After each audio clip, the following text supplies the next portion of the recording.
ध्वंसी वंदनात् वांछिता प्रद पूजनात् पूरकः श्रीनाम जिन साक्षात् सुरतु। कहते हैं कि अकबर के दरबार में नवरत्न थे, उनमें से एक का नाम था तानसेन, संगीत का महारथी।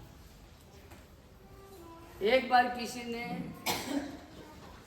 अकबर को कहा, ये तानसेन को दीपक नाम का राग आता है,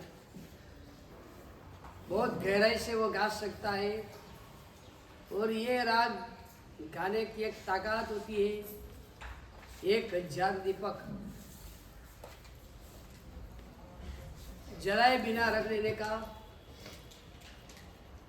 राग की जब गहराई आती है ऑटोमेटिक ज्योत प्रकट हो जाती है। अकबर ने एक बार इसलिए तानसेन को कहा, आपको दीपक राग गाना है।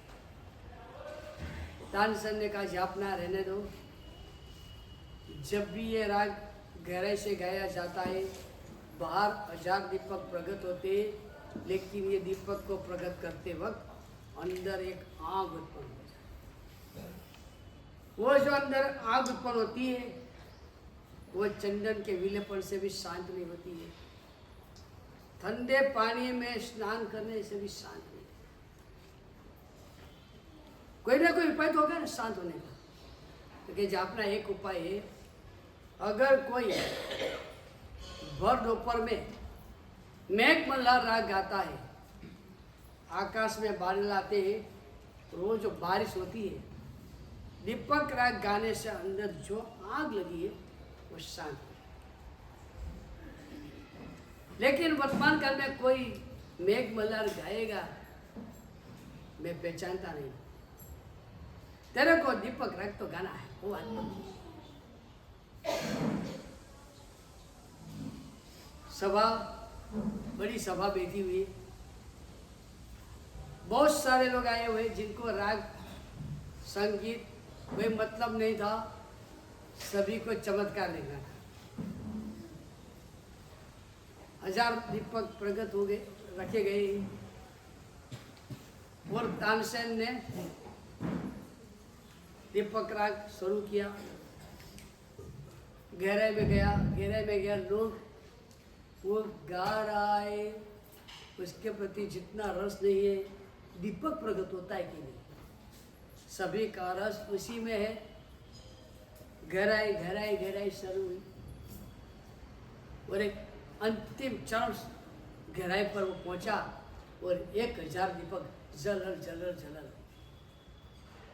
लोगों ने ताली बजाई, कांग्रेचुलेशन दिया,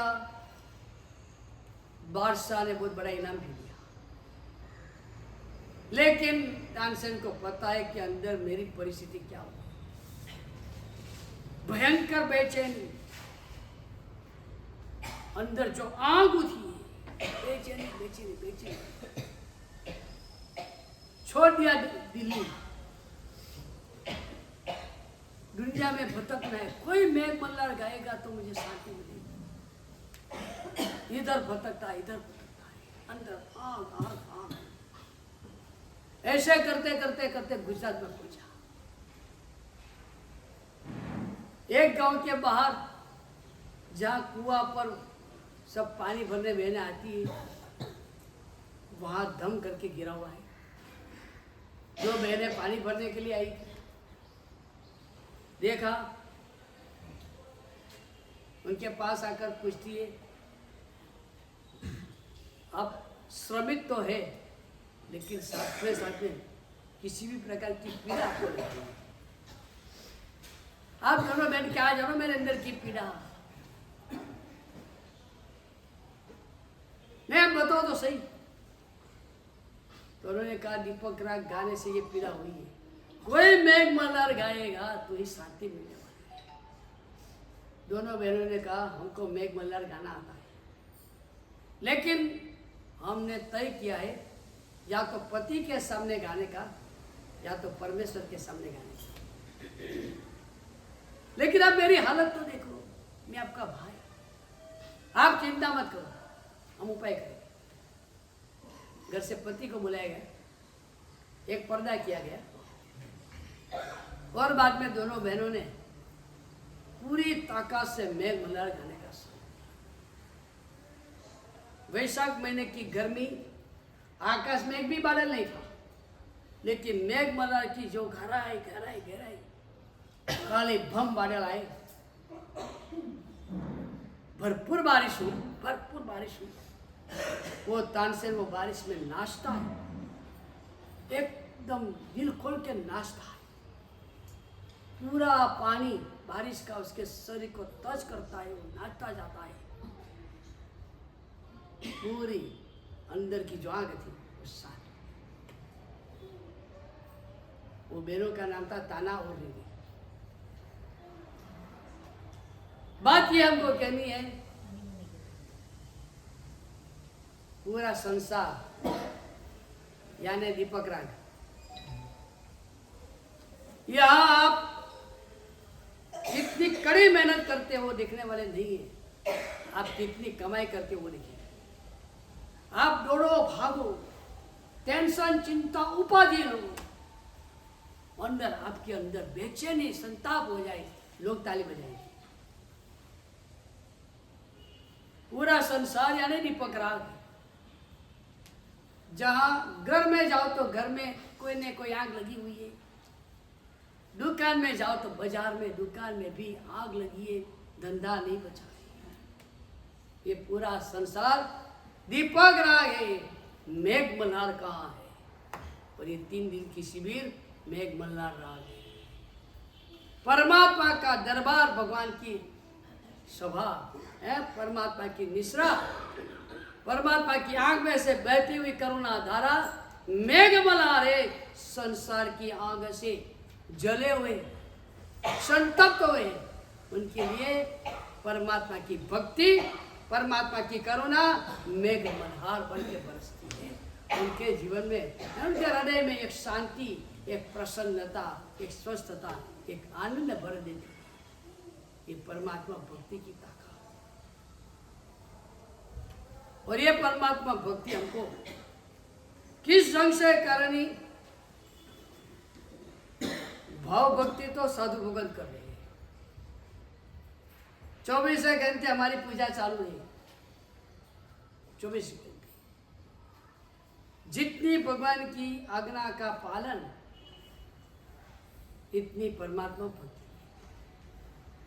एक एरिया समिति 10-12 किलोमीटर का विहार, 12 किलोमीटर के विहार में कदम कदम पर एरिया समिति यानी कि भगवान को चढ़ाया हुआ एक सुंदर कोटि का पुष्प, क्योंकि एरिया समिति मेरे भगवान ने बताई जीव दया का एक जबरदस्त कोटि का कर्तव्य उसके अंदर।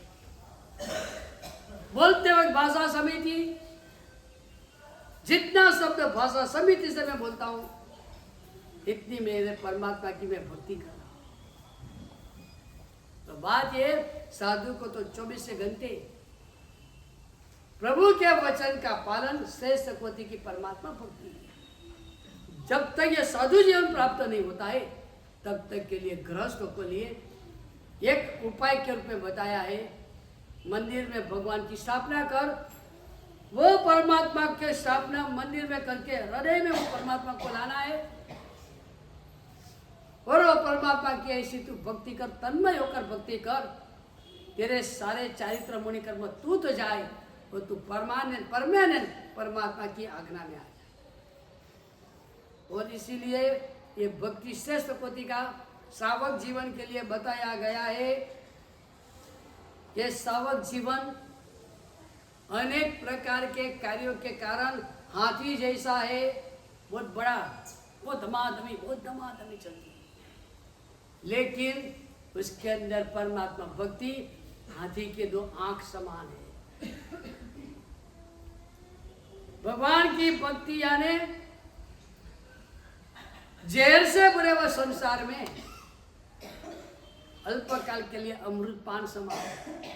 जितना समय परमात्मा भक्ति करो, इतना समय अमृतपान है आपका।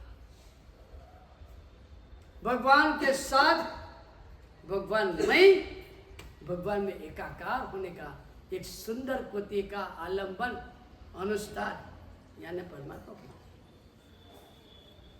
और परमात्मा भक्ति करने के लिए अनेक प्रकार के रास्ते हैं, जिसमें हम अष्ट प्रकारी पूजा, वैसे तो शक्कर स्तव, आधार अभिषेक वगैरह की बात भी करनी थी, लेकिन मैंने पन्यास जी को कहा हमारे जितने सावक साविका बहन आए उनके लिए आधार अभिषेक और शक्कर स्तव अभिषेक बहुत दूर की बात है, कभी कभार की बात है।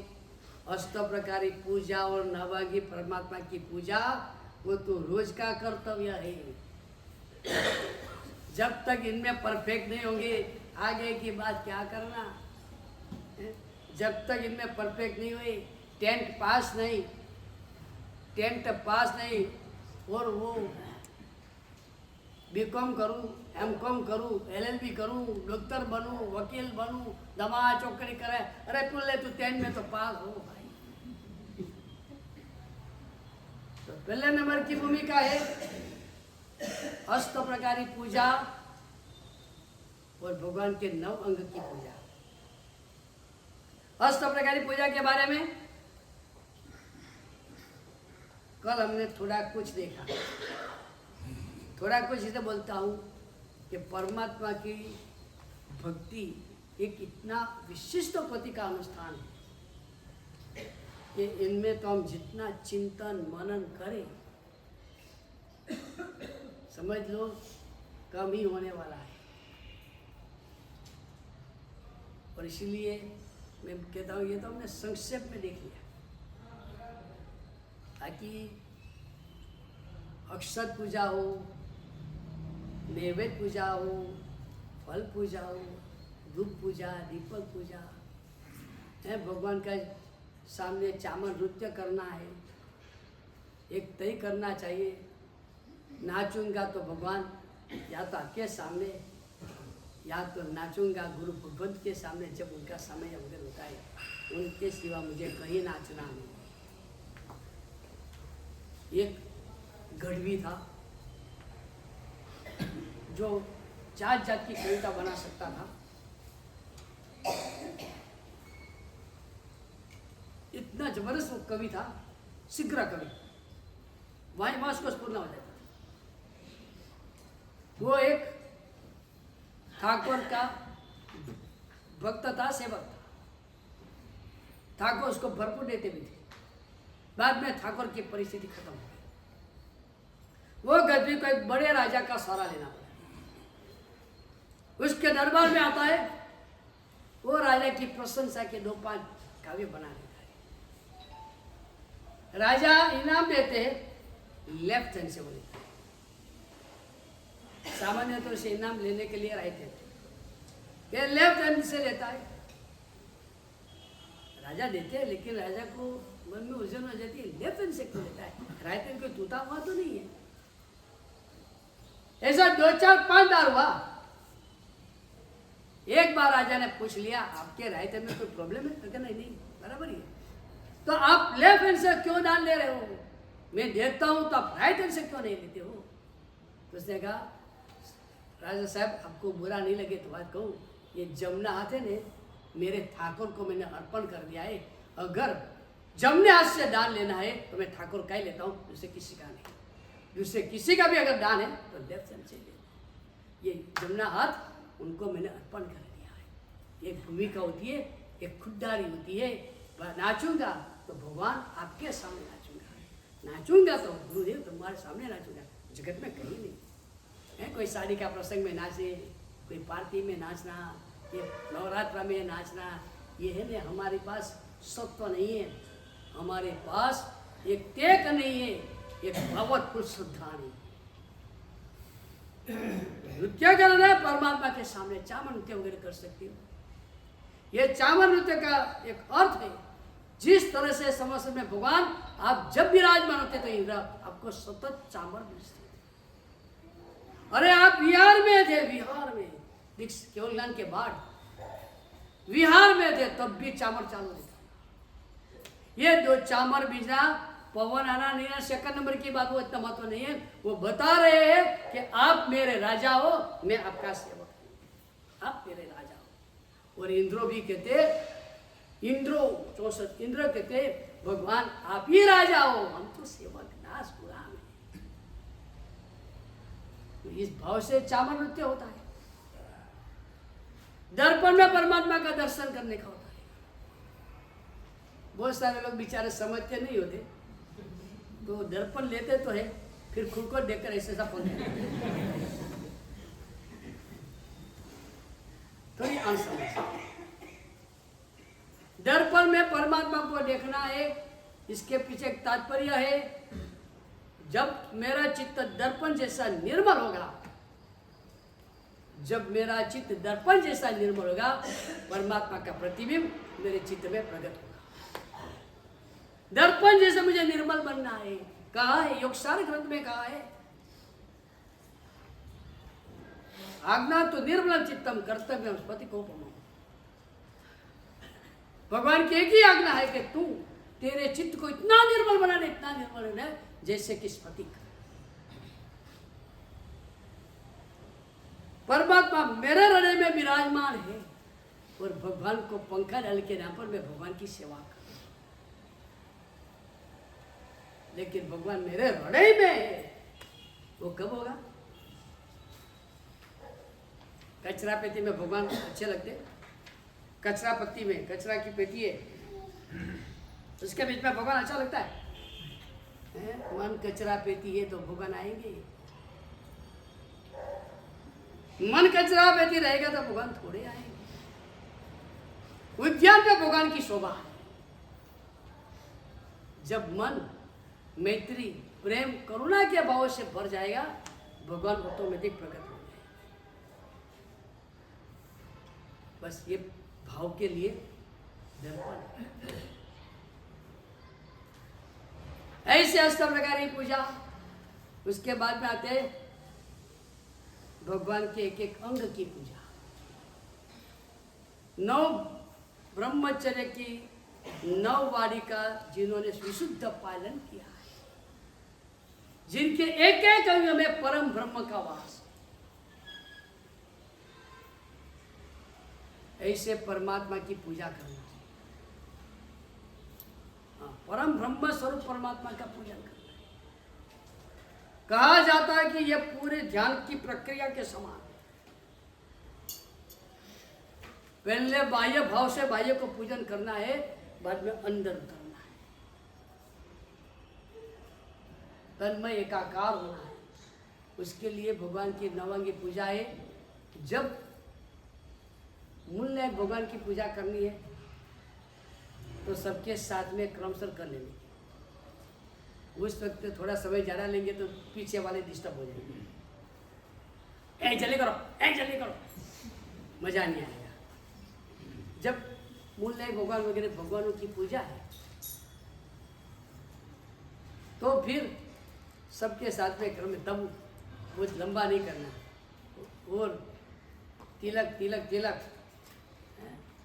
मेरा तिलक, मम्मी का तिलक, पापा का तिलक, भाई का तिलक, बहन का तिलक, घरवाली का तिलक, होने वाला लड़के का तिलक, ये तिलक, वो पूरा सब पूरी दुनिया को याद करो।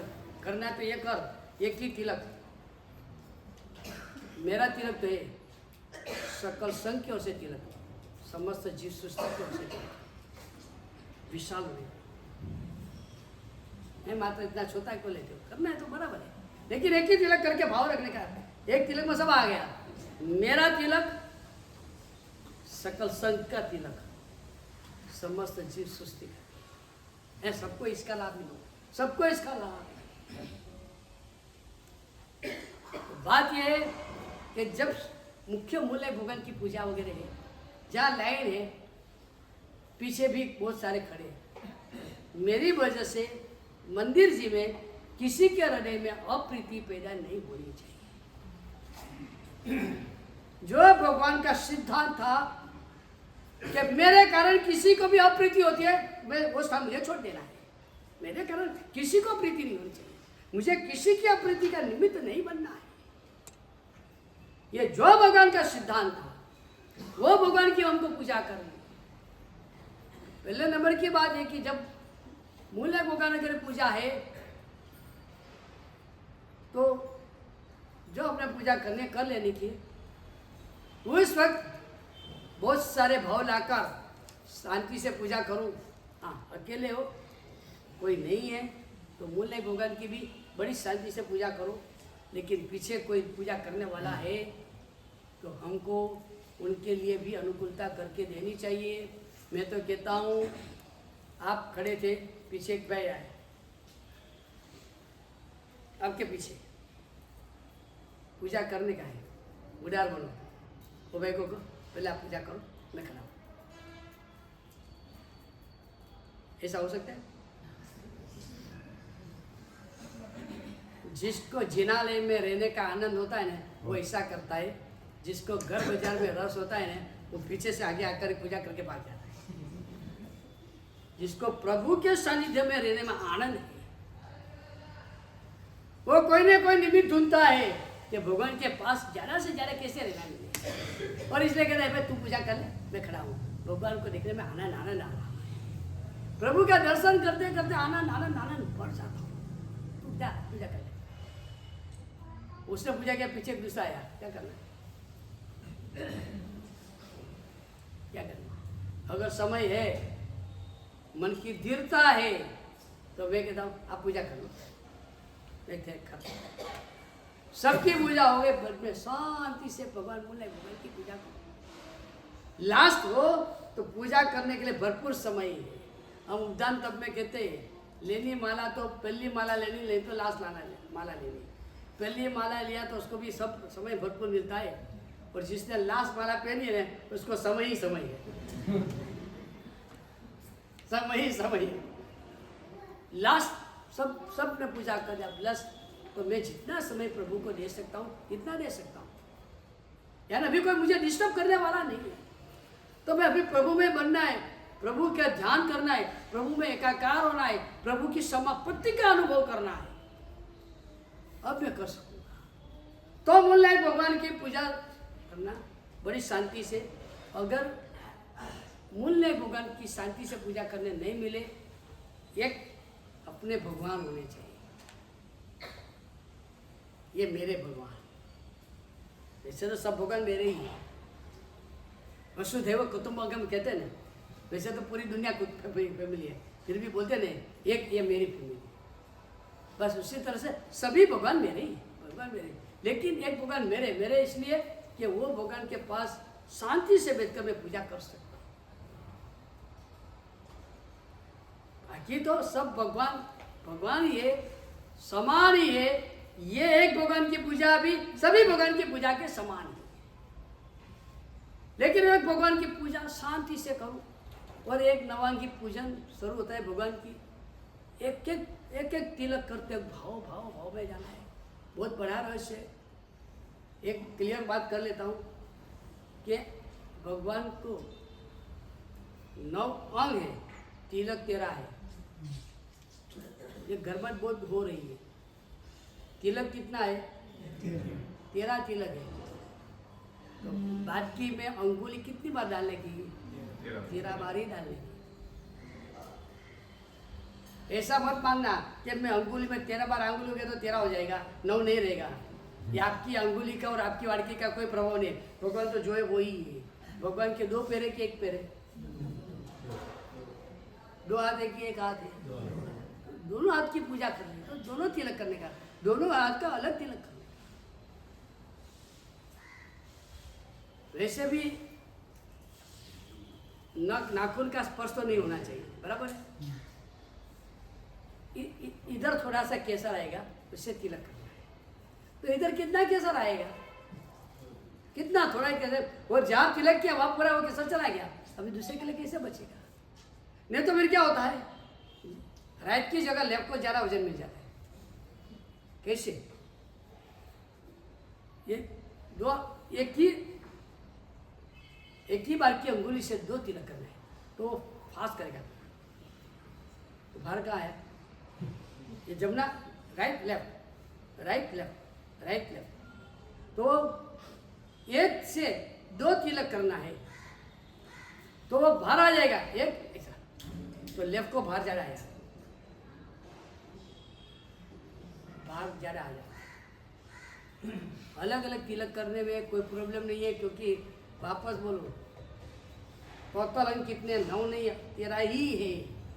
वो जाति के रूप में 2 पैर को एक माना जाता है, जाति है। वैसे तो श्राद्ध विधि में एक पूर्व के काल की एक अलग पद्धति भी बताई है, अलग पद्धति जिसमें 9 अंगी होता है। उसकी पद्धति है राइट से शुरू करने का। राइट अंगूठा, घुटन,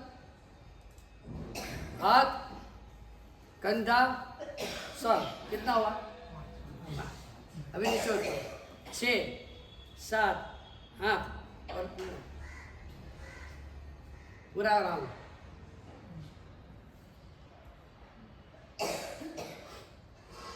तो उसमें भी जमना अंगूठा और दावे अंगूठे को अलग गिना है, तब न हुआ है।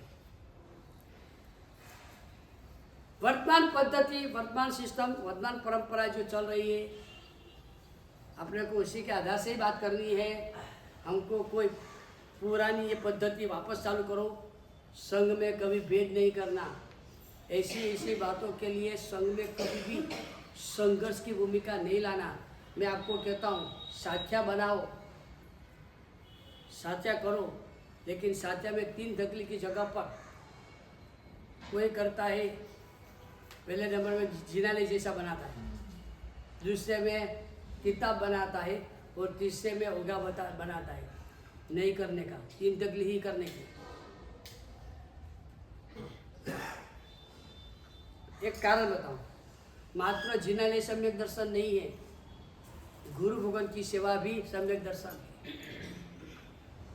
जो किताब रखे रहे वो तो शुद्ध ज्ञान है, मुख्य ज्ञान तो केवल ज्ञान है और मात्र होगा नहीं है।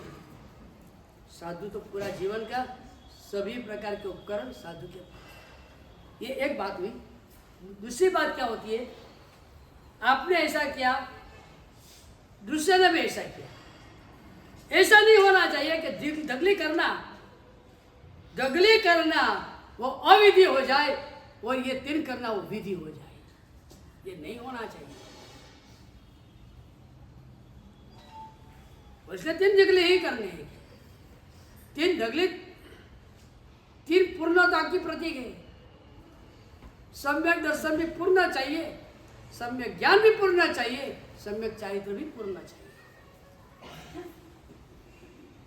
सम्यक दर्शन पूर्ण यानी साहिक, सम्यक ज्ञान पूर्ण यानी केवल ज्ञान, सम्यक चारित्र पूर्ण यानी सर्वसंवर वितराग भाव। तो बात यह कि 3 दगली ही करनी। ऊपर सिद्ध शिला करने की होती है। अब एक सवाल आता है, जिनालय में भगवान के सामने साथ्या करते हैं, उसमें सिद्ध शिला करते हैं, गुरु भगवान पधारे उनकी गौली करो, तो सिद्ध शिला करने की या नहीं करनी? बहुत सारे लोग नहीं करते, नहीं करते। मैं कहता हूँ गुरु के पास से क्या चाहिए? महावीर स्वामी भगवान का शासन 21,000 वर्ष चलेगा। खुद महावीर स्वामी भगवान ने कितना चलाया? 30 वर्ष। खुद महावीर स्वामी भगवान ने मात्र 30 वर्ष चलाया। बाकी जो चला शासन किसने चलाया? गुरु भगवान तो नहीं चलाया। ऋषभ देव भगवान का शासन 50 लाख करोड़ सागरों चला। 50 लाख करोड़ सागरों, 50% उसमें ऋषभ देव भगवान ने कितना चलाया? तो क्या 1 लाख पूर्व। ऋषभदेव भगवान की हाजिरी में ऋषभदेव भगवान का शासन 1 लाख पूर्व तक चला। बाकी के पूरे शासन को चलाने का, जिसके अंदर असंख्य भाग्यशाली पुण्यशाली महात्मा मोक्ष में गए, असंख्य, वो शासन तीनों ने चलाया, गुरु भगवान तो नहीं चलाया। तो गुरु भगवान के सामने भी जब गौली करो, वो गुरु भगवान को भी यही कहना है, आप हमारी गंगा हो,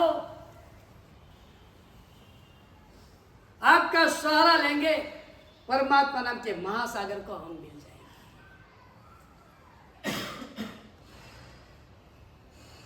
ये तो आपको साथ में की बात गई बात है। साध्या करते करते चैतन्य करना क्या नहीं करना,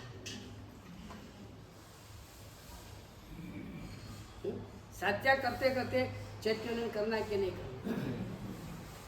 आपने सुंदर कोटि का साध्या तैयार किया, यहां से आपने प्रेरणा ले ली।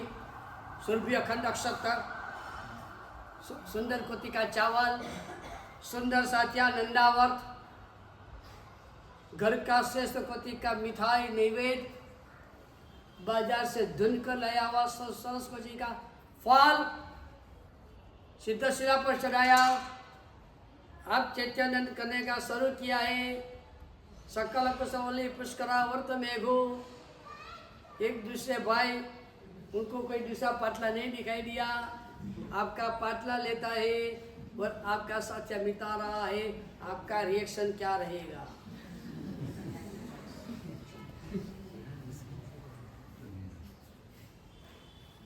क्या रहेगा?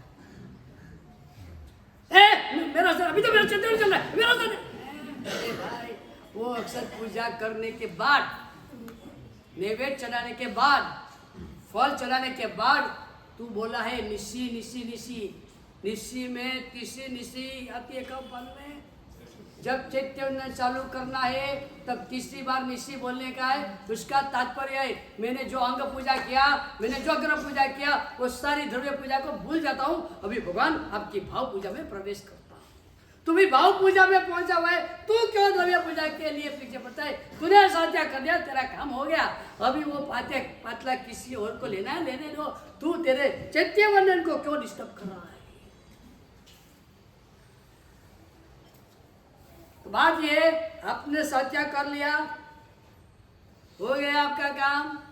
कोई दूसरा ले भी जाए, टेंशन लेना है। हाँ, दूसरे को भी कहना है, जो दूसरा साध्या साध्या करने के लिए वो पाटला ले रहा है, उनको भी मेरी तो सलाह है, इसने जो साध्या बनाया है तो उससे अच्छा बना सकता है, इसके लेवल का बना सकता है, नहीं बना सकता है। नहीं तो तू क्यों परमात्मा की भक्ति के एक सुंदर कोटि का साध्या है, भले उसके मालिक अभी नहीं रही है, उसका कोई अधिकार नहीं रहा है, लेकिन कितना सुंदर उसने साध्या बनाया है। वो साध्या को मिटा कर तू इतने थोड़े चावल लेकर ऐसा ऐसा थोड़ा साध्या कर देगा, और चढ़ाएगा, वो लवंग चढ़ाएगा और पीपर भी चढ़ाएगा। ये क्या कर रहा है? तो उसकी जगह करे को तेरी जितनी शक्ति, कोई बात नहीं। तो इतना चावल लग रहा है, कोई बात नहीं, कोई बात नहीं। उनका जो नंदावर्त है, वो नंदा के बीच में थोड़ा चावल रख रहे, उन्होंने जो कोई ढकनी बनाई है वहाँ थोड़ा थोड़ा चावल रखे, उन्होंने जो सिद्ध शिला बनाई वहाँ थोड़ा थोड़ा दो चार चावल रखे, और तू तेरी भक्ति से जो लेकर आया वो वहाँ रख दिया। क्यों उनका साध्या मिटा रहा है? वो साध्या उसका नहीं रहा, अभी साध्या भगवान का है। भगवान की भक्ति में सुंदर है, और सुंदरता को मिटाकर असुंदर क्यों कर रहा है? वो उसके लिए सलाह है। लेकिन मेरे लिए तो सलाह क्या है कि मैंने पूजा कर लिया, अक्षर पूजा वगैरह, मेरा काम नहीं, काम पूरा नहीं हुआ है। अभी क्या बाकी रहा? चैतन्य हो गया आपका, अभी भी साधना हो गई। अभी ये पाटला कहाँ रखना है? रवाना हो जाना। हमारा कर्तव्य है, हमारा कर्तव्य है जहाँ उचित स्थानों देरासर में रखना चाहिए। नैवेद्य के लिए स्थान, फ्रूट के लिए स्थान, चावल के लिए स्थान, पैसा के लिए स्थान। रुपया चढ़ाया है, भंडार में डाल दो। नैवेद्य चढ़ाया है, जहाँ नैवेद्य का स्थान रखा है वहाँ नैवेद्य चढ़ाओ। जहाँ फल के लिए व्यवस्था की गई है वहाँ फल रखो, जहाँ चावल के लिए व्यवस्था की गई है वहाँ चावल रखो, और पाटला उठाकर जहाँ उचित स्थान है वहाँ पाटला रखो। ये जब तक पूरा नहीं करे समझ लेना हमारी भक्ति अधूरी रह गई है, पूरी नहीं हुई है। ये सब हमारा कर्तव्य है। तो इस तरह से सब करने के बाद भाव पूजा आती है। लेकिन सबसे पहले हमको नवांश पूजा करनी है परमात्मा की। हो सके तो हमारा केसर हमको ही गुतना चाहिए। पहले नंबर में हो सके तो हमारे घर में केसर गुथने का एक पत्थर और चंदन का टुकड़ा हमारे घर में रहना चाहिए। हम फिजूल की शिकायत करते कि साहेब चढ़ाओ तो कितना बड़ा होता है, और ट्रस्टी लोग कैसा पत्थर वो लेकर आते, चंदन का लकड़ा कैसा लेकर आते, वो चंदन नहीं है, वो है वो शिकायत करना ये तेरा स्वभाव हो गया है। छोड़ शिकायत। शिकायत करने से तेरा कल्याण नहीं होगा, किसी का कल्याण नहीं होगा।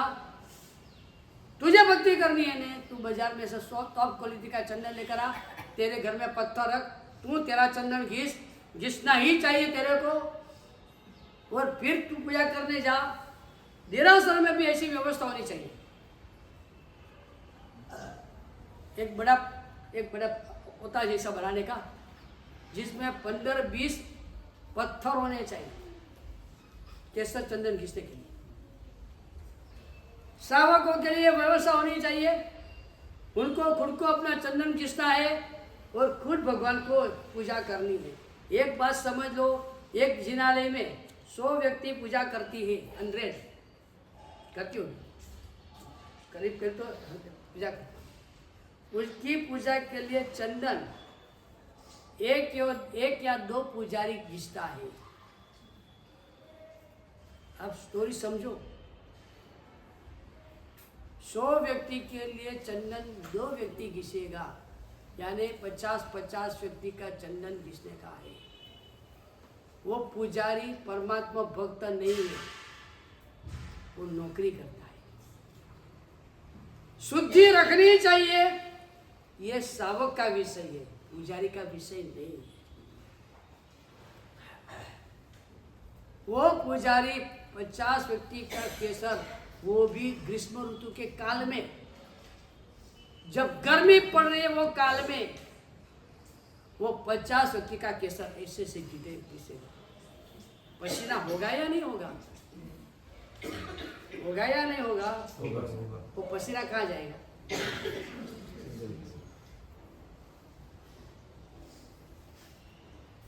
कहाँ जाएगा?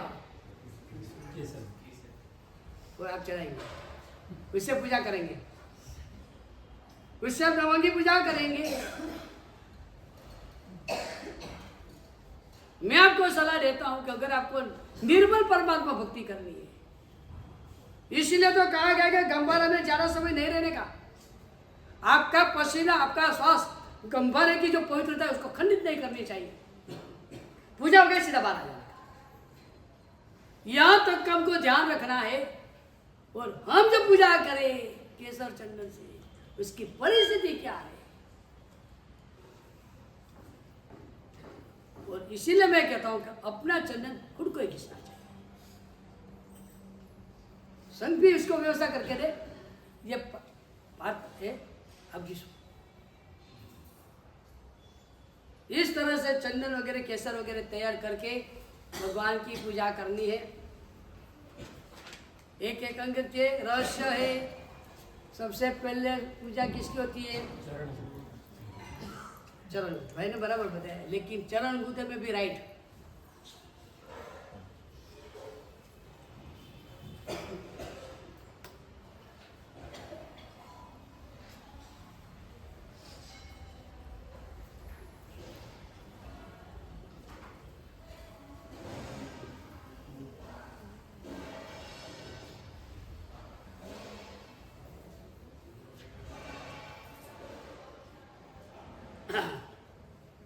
चरण अंगूठे में भी राइट। पूजा करने की अंगुली कौन सी? तो एक अनामिका। सब अंगुली का नाम है। ये अंगूठा, ये तर्जनी, ये मध्यमा, ये अनामिका और ये कनिष्ठा। ये अनामिका अंगुली से भगवान की पूजा क्यों करनी? तो कहा जाता है ये सूर्य की अंगुली है, ये आत्मा की अंगुली है। यानी कि आत्मा का प्रतिनिधित्व ये अंगुली करती है। परमात्मा का चरण का अंगूठा राइट राइट एंड लेफ्ट दोनों मुख्य पहले नंबर में राइट राइट पहला क्यों लेफ्ट पहला क्यों नहीं, उसके पीछे भी कारण है। राइट का अर्थ है अनुकूल, अनुकूलता का अर्थ है राइट। हम भगवान को प्रदक्षिणा देते हैं, 10 सीख में आएगी प्रदक्षिणा, उसका तात्पर्य क्या है? भगवान पूरे प्रदक्षिणा में मेरे दक्षिण में रहेंगे, मेरे दक्षिण में रहेंगे यानी मेरे राइट में ही रहेंगे। आप प्रदक्षिणा दो तब देख लेना, पूरी प्रदक्षिणा में भगवान आपके राइट में ही रहेंगे। इसी तरह से प्रदक्षिणा होती है। तो उसके पीछे तात्पर्य है कि राइट दक्षिण, इसका अर्थ है मैं भगवान आपको आपकी आज्ञा को हमेशा अनुकूल रहने वाला हूँ। कभी भी आपको या आपकी आज्ञा को प्रतिकूल नहीं होगा, विरोधी नहीं बनूंगा, आपकी कोई बात का विरोध करूंगा, खंडन करूंगा, ऐसा कभी नहीं। आपकी आज्ञा को हमेशा मैं अनुकूल रहने की कोशिश करूंगा, ये प्रतीक के रूप में राइट। और इसीलिए पूजा में भी सबसे पहले राइट। भगवान के दोनों अंगूठा रिले सेंटर है, रिले सेंटर। परमात्मा में जो दिव्य ज्योत है, परमात्मा में जो अनंत आनंद है, परमात्मा में अनंत ज्ञान है, परमात्मा में संपूर्ण शुद्धि और पूर्णता है, वो जो अंदर परमात्मा में ये सारा दिव्य तत्व भरा हुआ है, भगवान में इतना भरा हुआ है कि प्रत्येक क्षण उसका रिले होता है। रिले पूरी दुनिया में उसका, पूरे वातावरण में उसकी हवा, उसका ओज, उसका तेज जाता रहता है। वो दोनों रिले सेंटर है। और मैं जब टच करता हूँ भगवान को, मेरी अंगुली रिसीविंग सेंटर है, वो रिले सेंटर। परमात्मा का अंगूठा रिले सेंटर है, मेरी अंगुली रिसीविंग सेंटर है। परमात्मा के चरण को जब मेरी अंगुली स्पर्श करती है, भगवान की दिव्य चेतना मेरे में धीरे धीरे आने की शुरू होती है। उसके पीछे कारण है, महापुरुष को पूजने के लिए, महापुरुष को परखने के लिए, महापुरुष की ऊंचाई को मापने के लिए हमारे पास भी ऊंचाई होनी जरूरी है। गिरुआना गुण गिरुआ गावे। जब तक मैं कोई ऊंचाई पर नहीं पहुंचूं, तब तक मैं परमात्मा की ऊंचाई को समझ नहीं पा सकता। तो मेरे में भी कुछ ऊंचाई आनी चाहिए, योग्यता आनी चाहिए, पात्रता आनी चाहिए, तब जाकर मैं परमात्मा की पूजा कर सकूंगा, परमात्मा के गुणों को प्राप्त कर सकूंगा। और इसीलिए परमात्मा के चरण की पूजा, भगवान आप मेरे में एक ऐसी भूमिका बनाओ, मैं आपको पूजूं, इतनी योग्यता मेरे में आ जाएगी। आप तो योग्य ही हो। परमात्मा तो उत्कृष्ट कोटि के पूजनीय है, सबके लिए पूजनीय है। जो देवा नवी देवो जन देवा नमस्ते। देव देवमय में, भगवान तो देव देवमय है। देवों के लिए पूजनीय है, इंद्रों के लिए भगवान तो पूजनीय है, तो मोस्ट पूजनीय है। लेकिन भगवान की पूजा करने की लायकात मेरी भी होनी चाहिए, मेरी भी होनी चाहिए।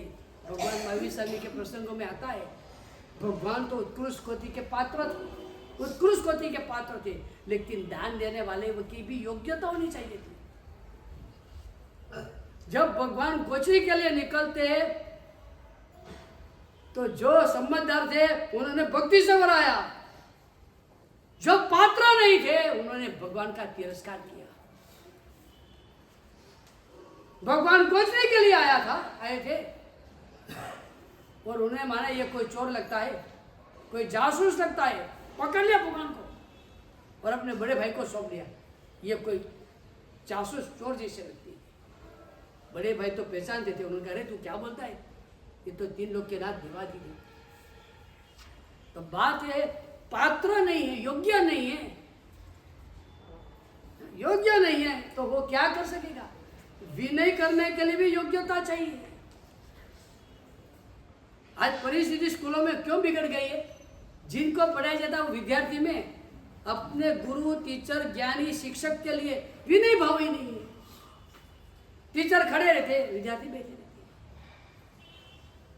टीचर पढ़ाने के लिए ब्लैक बोर्ड क्यों जाते, और पीछे से एरा फेंका जाता है, चौक फेंका जाता है, हो हा ही किया जाता है। विनय ही नहीं है, जब योग्यता नहीं है, वो ज्ञान क्या पा सकेंगे, और पाएंगे तो क्या उसका अर्थ लाभ होने वाला है? नहीं खुद को लाभ है, नहीं जगत को लाभ है। सबसे पहले नंबर में भी नहीं चाहिए, वेरी फर्स्ट। तो बात यह कि भगवान के चरण का स्पर्श करने से हमारे में एक योग्यता प्रकट होती है, जिससे हम परमात्मा के परम तत्व को समझ सकते हैं। हमारे में एक औकात पैदा होती है, औकात, कि अब मैं परमात्मा के आगे के जितने होंगे उनकी पूजा करने से जो प्राप्त होने वाला है, उसके लिए मैं योग्य पात्र बन गया। उससे पहले चरण अंगूठी की पूजा है, उसमें भी विनय धर्म, किसी के भी चरण को पूजा करना है, ऐसा पूजा हो सकता है? चरण पूजा करना है तो झुकना है। दो बात, आप महान हो, मैं आपको झुकता हूं। आप महान हो ये स्वीकार, मैं आपको झुकता हूं, ये मेरा विनय। तो पहले चरण अंगूठी की पूजा, यानी कि तू ये परमात्मा की पूजा करनी है तो सबसे पहला धर्म चाहिए विनय। विनय मूलो धर्मो, सबसे पहले विनय तेरे में होना चाहिए। और इसीलिए तो दुआ में भी यही आता है, जल भरी संपुत पत्रमा। वो उनको क्यों याद करा जाता है? पानी की बात जब नव पूजा करते हो, पानी की बात क्या है? जल भरी संपुत पत्रमा, ये बात कहाँ से है? तो इसके पीछे ये बात ही है कि जब वो युगलिकों ने विनय किया, जब ऋषभदेव भगवान नहीं बने थे, राजा के तौर पर थे, राज्याभिषेक करना है, युगलिकों ने शिकायत की है कि बहुत अपराध होते जा रहे हैं, कोई किसी की आज्ञा में कंट्रोल में नहीं है, तो क्या करना? तो ऋषभदेव भगवान ने कहा, अभी वर्तमान काल में कल्प वृक्षों का फल मिलने की संभावना कम होती जा रही है, कल्प वृक्ष खत्म होते जा रहे। अब समाज के लिए, सुरक्षा के लिए, सज्जनों के लिए एक राजा होना जरूरी है, जो सज्जनों की सुरक्षा करे, दुर्जनों को दंड दे। एक राजा की जरूरत है। तो युगलिकों ने पूछा, हमारे राजा कौन? तो कि जाओ नबी राजा के पास। ये ऋषभदेव भगवान का पहला विनय। खुद ने बोला, मैं ही राजा हूं, आई एम योर किंग। दूसरी जगह क्या भटकते हो, मैं ही तो खड़ा हूं। आप नाभि कुलकर के पास, जब तक मेरे पिताजी जीवन थे तब तक सारा अधिकार उनका है। ये ऋषभदेव भगवान का विनय। और नाभि राजा के पास गए, कुलकर बोले, हमारा राजा कौन? और नाभि कुलकर ने भी अपना औचित्य बताया, मैं तो बूढ़ा मरने जा रहा हूं, ये ऋषभ आपका राजा। ऋषभ के जे बुलाने के लिए आए, तो ऋषभ ने कहा ऐसा नहीं होता है, राज्याभिषेक, मस्तक पर अभिषेक करके राजा की स्थापना होती है। आप जाओ पानी लेकर आओ। वो पानी लेने गए, और इंद्र उसका सिंहासन धुलायमान हुआ, नीचे आए और धन धन धन अभिषेक भी कर लिया, रेशमी कपड़ा भी पहना लिया, मुंगट भी पहना लिया, सिंहासन भी तय करके बैठा लिया, सारा सब तैयार हो गया। वो बेचारा पानी लेकर आए, तब तक में तो इंद्रों ने धन धन सब काम कर लिया, सुपर स्पीड में काम कर लिया। भगवान तो राजा बनकर तैयार हो गए थे, राजा बनाने के लिए गए थे, वो यहाँ तो राजा तैयार हो गए। वो युगलिकों को किसी ने सिखलाया नहीं था, फिर भी उन्होंने एक विनय धर्म, इतने सुंदर भगवान तैयार होके सज धज होकर बैठे हुए। भगवान नहीं कहा था पानी लेकर आओ, अभिषेक करना है, और भगवान यहाँ तैयार हो गए, बुरा नहीं लगाया। भगवान हमारी रातों देखनी थी, इतनी उतावली क्या थी? इतनी उतावली क्या थी? कोई पालन की बात नहीं। इंद्र के लिए भी है नहीं, अरे इंद्र को तो आप लोगों के पास ताकत है, ऐसा ही कर लिया, वो भी बात नहीं। उन्होंने जो किया मैं तो मेरा पानी लेकर ढोलो, वो भी बात नहीं, वो भी बात नहीं। ये युगलिकों ने जो विनय धर्म का पालन किया, भगवान के चरण अंगूठे पर जो पानी लाया था वो पानी का अभिषेक कर लिया और संतोष मान लिया कि अपने भगवान का अभिषेक कर लिया। ये जो उनका विनय, उसी कारण 9 योजन बाय 12 योजन की नगर बसाया गया इन युगलिकों को रहने के लिए, और उसका नाम विनीता रखा गया। तो यहाँ चरण अंगूठे की पूजा करते वक्त उनको यह इसलिए किया जाता है, वो विनय धर्म की शुरुआत उसी वक्त से जो शुरू हुई। सबसे पहले भगवान आपके चरण की पूजा करता हूँ, मेरे में विनय धर्म प्राप्त हो, मैं विनीत बनूं, मैं नम्र बनूं, मैं वडीलों के साथ के व्यवहार में औचित्य का पालन करने वाला। आपकी पूजा करना है, विशिष्ट गुणों की प्राप्ति करनी है, लेकिन विनय नहीं होगा तो सभी गुण अवगुण हो जाएंगे। विदाउट विनय, विनय नहीं है तो वैराग्य भी मोह का वैराग्य है, समझन का वैराग्य नहीं है, वो अवगुण बन गया। मेरी क्षमा, विनित नहीं हूं तो ये मेरी क्षमा नहीं है, अहंकार है। अरे उसने मेरे के साथ ऐसा व्यवहार किया था, फिर भी मैंने उसको छोड़ दिया मैं कितना महान, तो ये क्षमा नहीं, ये अहंकार। विनय नहीं है तो सारे गुण अवगुण बन जाएंगे। सबसे पहला विनय चाहिए, और इसलिए जमने अंगूठे पूजा करना है, परमात्मा की दिव्य चेतना, एक करंट लगना चाहिए, करंट। 2 वायर जब तक अलग है ना तब तक कोई प्रॉब्लम नहीं, वो दोनों ज्वाइंट होते हैं, एक पॉजिटिव है एक नेगेटिव, दोनों जैसे टच हुए और आप अंगुली डालो क्या होगा? करंट पूरे शरीर में से करंट निकलेगा, करंट ऐसा करंट। जैसे जमना अंगूठे पूजा करो, एक करंट लगना चाहिए, एक दिव्य करंट की अनुभूति होनी चाहिए कि मेरे में कुछ अलग अलग अनुभव हो रहा है, कुछ विशिष्ट गति का अनुभव हो रहा है, कुछ मैं समझ में नहीं पा सकता हूँ कि क्या मुझे विशिष्ट एक आनंदमय अनुभव। अगर हम भगवान को जीवन मानते हैं, साक्षात मानते हैं, तो हमको ये अनुभूति होनी चाहिए। उसके लिए पहले चरण अंगूठे पूजा है। चलो आगे की पूजा टाइम हो गया है, मैं कल लिखेंगे। इतना का जो कुछ कहा पूछा।